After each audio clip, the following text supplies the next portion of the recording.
Hi everyone, it's Lindsay from the blog Books for Christian Girls, and today I am finally sharing my favorite books of 2018. As many of y'all know, I did the same video last year for the favorite books of 2017, but I did do it closer to the start of the new year. Now we're kind of late, but hey, we're still getting the video out, so that's good, right?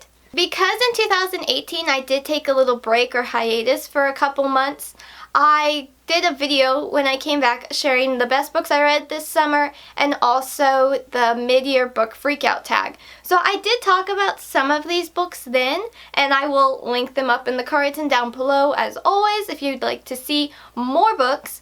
But these are actually my favorite books of 2018. And that doesn't mean these books were published in 2018, I just read or reread them in 2018. But with this new year, new changes are happening in my life, and I mentioned it in the last video, but in case you missed it, I will be studying abroad. I leave next month in February.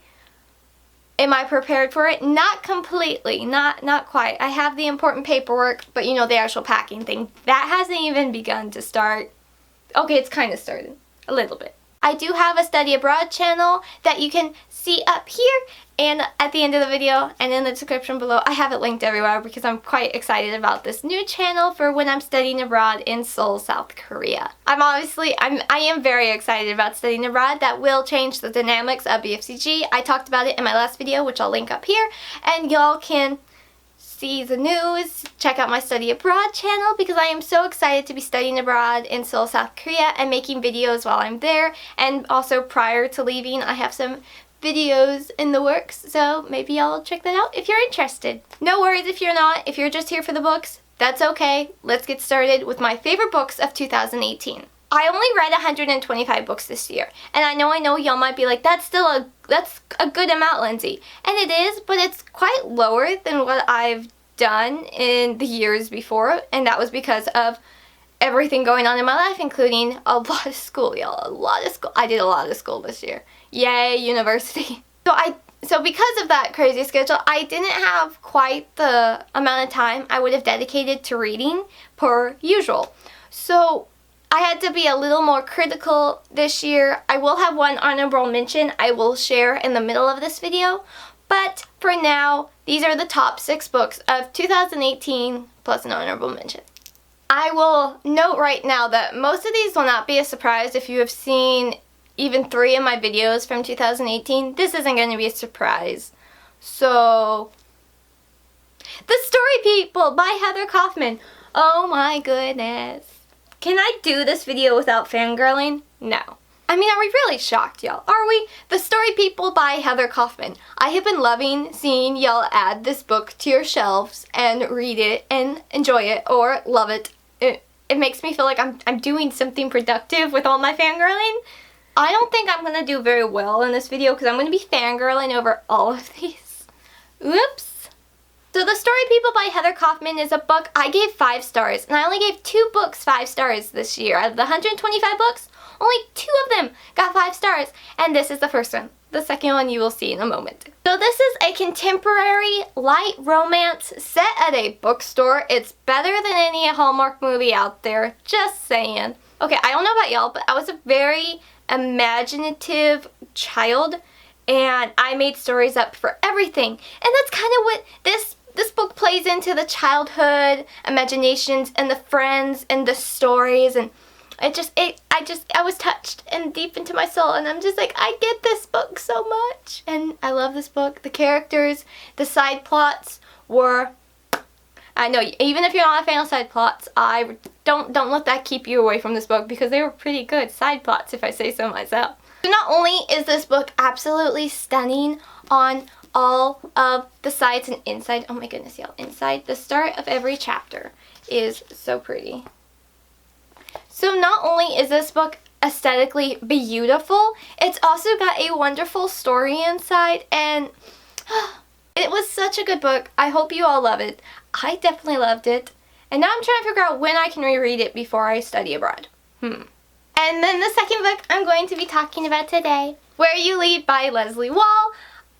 I feel like those who have watched my videos before know this already, but in case you're new, I love contemporary YA, like that is my weakness. And this book is contemporary YA and it was phenomenal. So it's a YA contemporary, the light romance side of it, and that just floats my boat. Is that a phrase anymore? I don't even know. But I love that plot, and it was very similar to what I feel like I would write one day, maybe. I loved not only the faith content and the overall message of the story was amazing. Eve and I were a lot more alike than I'd like to admit it sometimes with the slightly embarrassing things she put herself through. But you know, I would have done it in the same position most likely.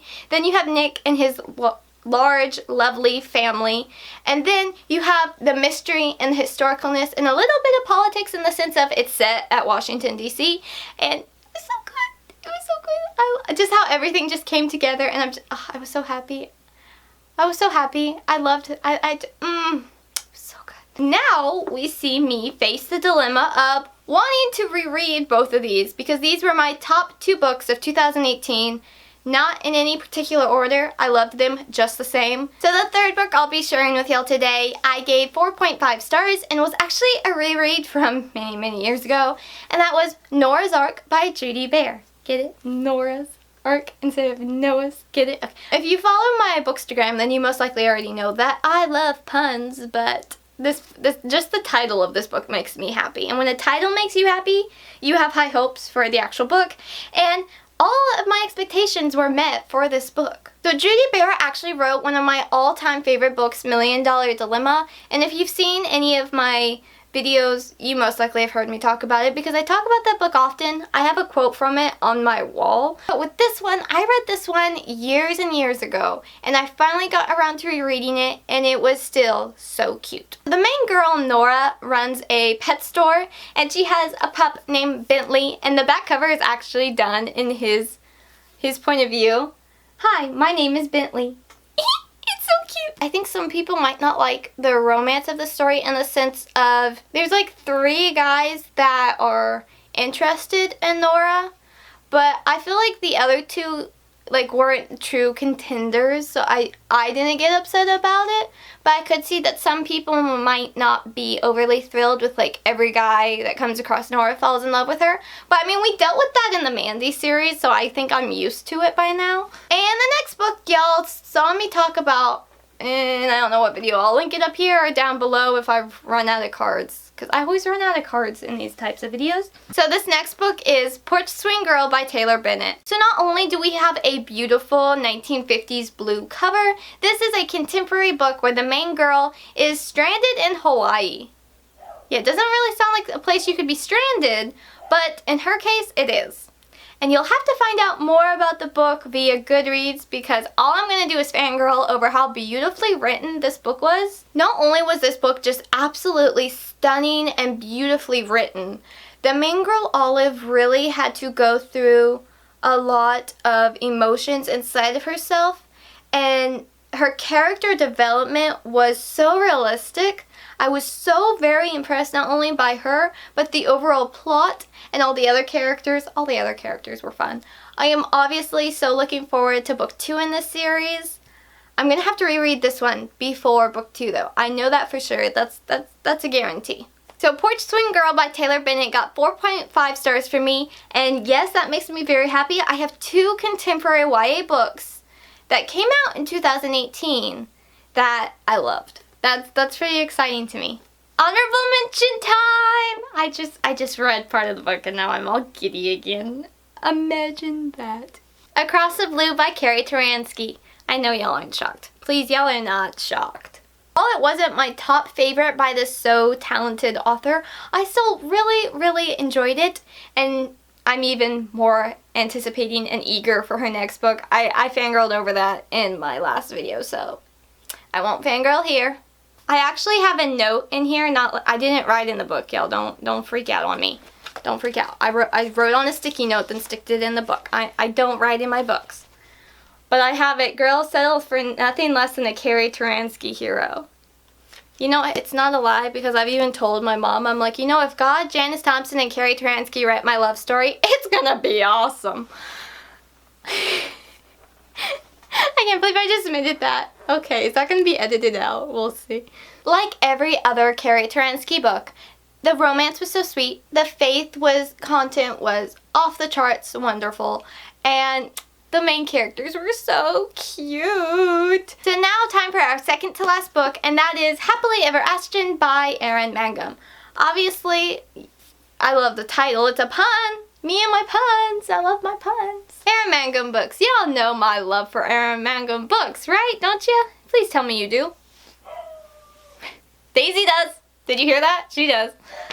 Good timing, Daisy, man. That's the best timing she's ever had. So Happily Ever Astin is the third book in a trilogy, and all the books were so good, but I finally finished it, and you know, that was very bittersweet, but it was such a good ending and conclusion. I don't know if the back cover does this quite justice enough, because not only do you get to finally read Astin's story, you also get to see Katie and Eliza again from book 1 and 2. You get to see them again in this book.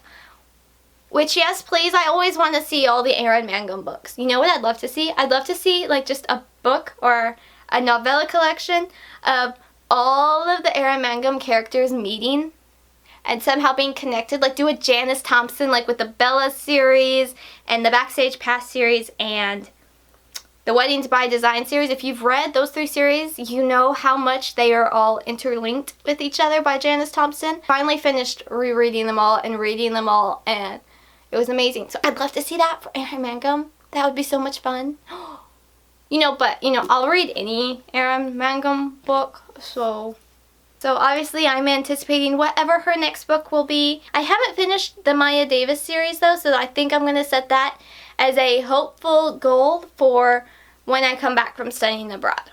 There's a plan. Let's see if I can do it. So this next book might be a little bit of a surprise to some. I don't think most of y'all would have expected this one, but that is A Secret to Die For by Lisa Harris. This is a suspense contemporary book, and this cover. I think I've mentioned this before in some videos or Instagram lives or at some point.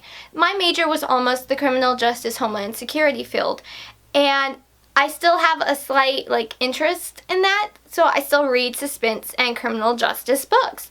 This is that type of book, but it's different from Lisa Harris's previous books because her books typically deal with drug trafficking and topics tied to this. This was cybersecurity, and I find that topic very fascinating. Does that make me sound like a nerd? Probably. Anywho, of course, being a murder, mystery, suspense, oh my goodness, there's bad guys chasing after us, we better run kind of plot. I personally was okay with some of the topics discussed because this was almost my field. It's probably not best for those younger and then those who are sensitive towards murders. So maybe not for you. Check out one of my other cute rom-com ones I have mentioned. So this is actually a standalone, and I have to say I really enjoyed just the topic of the cybersecurity, but also how Miss Lisa Harris, how she did it. It was very well done. So ta-da! These are my top 6 plus an honorable mention. So top 7 books of 2018. So that's really it for this video. I hope y'all enjoyed it. Comment down below how many of these y'all saw coming. So many out of 7, because there were 7 books. We're just gonna say my top 7 books of 2018.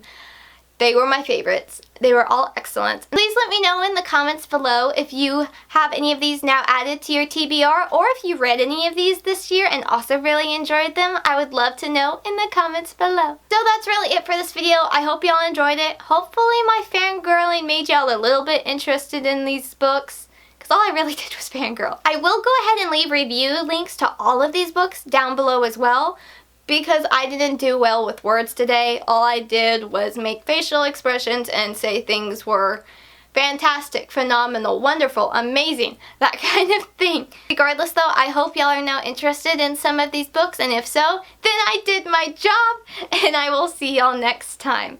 I'm Lindsey from the blog booksforchristiangirls.blogspot.com, where in 2019 there's a new review every Friday. I'm on Instagram and YouTube videos. I still haven't figured out the schedule yet, so I will do my best, and I will see y'all next time. Bye y'all.